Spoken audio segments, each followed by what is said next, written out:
দেখুন, বিজিবিএস নামে যেভাবে ফেলাও করে বলছে যে এত টাকা বড় মানে বিনিয়োগ হওয়ার প্রস্তাব এসছে, অ্যাকচুয়াল কত বিনিয়োগ হচ্ছে সেই বিষয়টা তুলে ধরেনি রাজ্যপালের ভাষণের উপরে, সেটা নিয়ে আমি সমালোচনা বলেছি দেখতে গেলে দেখা যাবে বিলো 5% হয়তো বিনিয়োগ হয়েছে, যেটা প্রস্তাবের ওপরে। দ্বিতীয় যেটা আইন শৃঙ্খলার কথা উনি বলছেন, শান্তিপূর্ণ এবং বিভিন্ন ধর্মীয় অনুষ্ঠান ঠিক করে পালন হচ্ছে। আমি বলেছি আইন শৃঙ্খলা কিভাবে তুলে নিতে, আমরা বিরোধী, আমাদেরকে তো কথা ছেড়েই দিলাম। শাসক দলের কাউন্সিলর তাকে গুলি করে হত্যা করছে কলকাতার মতো বুকে, ভাগ্যক্রমে গুলিটা চলেনি, তাহলে আর কাউন্সিলর মারা যেত।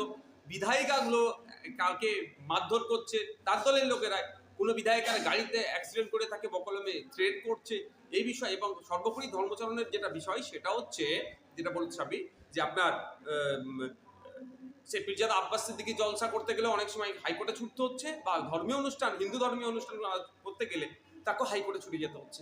এটা কি শান্তিপূর্ণ সুষ্ঠু মানে ল অ্যান্ড অর্ডারের এটা প্রমাণ দিচ্ছে যে ঠিকঠাক আইন শৃঙ্খলা শান্তিপূর্ণ আছে? এই বিষয়টা বলেছি। আর একটা বিভিন্ন ক্ষেত্রে বলছে নাকি পশ্চিমবাংলা একে, সামাজিক ক্ষেত্রে বলছে পশ্চিমবাংলা একে। আমি তো বললাম রাজ্যপাল স্যার কোন দিক থেকে বলেছে? যদি বরাদ্দের ক্ষেত্রে বলে পশ্চিমবাংলা থার্ডে আছে, অনু ক্ষুদ্র বা মাঝারি শিল্প এর থেকে ক্ষেত্রে, উদ্যোগের ক্ষেত্রে বলে 90 লক্ষ ইউনিট বলে প্রথমে আছে। আমি বলেছি ওটা 92 লক্ষ ইউনিট।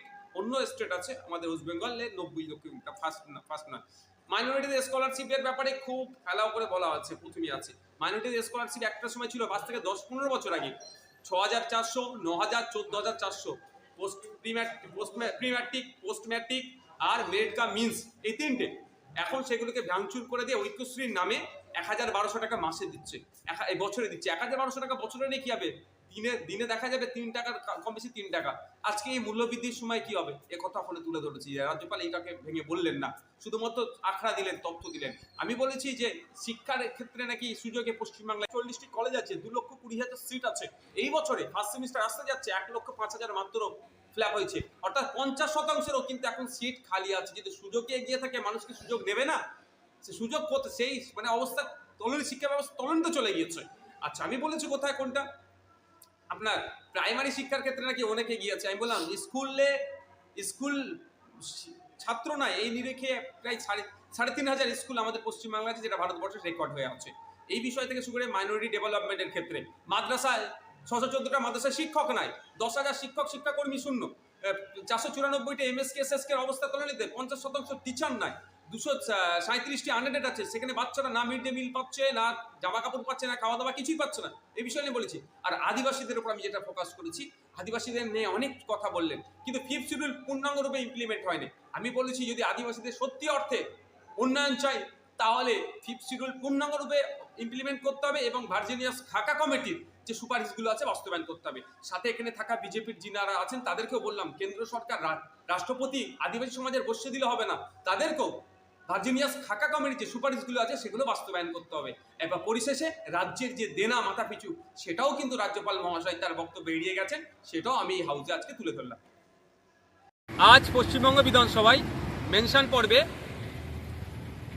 স্পিকার স্যারের মাধ্যমে রাজ্যের এগ্রিকালচারাল মার্কেটিং মিনিস্টারের দৃষ্টি আকর্ষণ করলাম, রমজান মাসে যেভাবে ফলমূলের দাম বেড়ে যায় এবং কালোবাজারি হয় সেটা রোধের জন্য।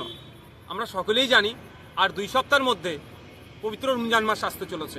মুসলিম সম্প্রদায়ের মানুষজন মাসভর রোজা রাখে, সারাদিন তারা নির্জলা উপবাস করেন, সন্ধ্যার সময় তারা ইফতার করেন, অন্যান্য খাবারের সাথে তারা ফলমূল খান।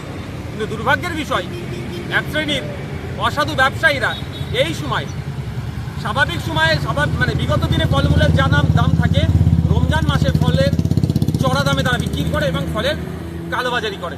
তাই আমি আজকে মাননীয় মন্ত্রীর দৃষ্টি আকর্ষণ করেছি, এই দাম যাতে নিয়ন্ত্রণে থাকে, কালোবাজারি না হয়, তার জন্য একটা টাস্ক ফোর্স গঠন করে এটার ব্যবস্থা গ্রহণ করা।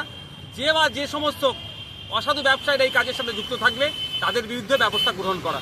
এখন দেখার বিষয়, মাননীয় মন্ত্রী মহাশয়কে রোজা শুরু হওয়ার প্রায় 14 দিন আগে জানিয়েছি, ওনারা কি ব্যবস্থা গ্রহণ করে পশ্চিমবাংলার একটা হেভি অংশের সংখ্যালঘু মুসলিম সম্প্রদায়ের রোজা যারা রাখবেন, তাদের রোজা রাখার শেষে যারা ইফতার করবেন, সেই ইফতার যাতে সঠিক দামে কিনতে পারে, তার কি ব্যবস্থা, তার কি সুরাহা করে, সেটাই এখন দেখার বিষয়।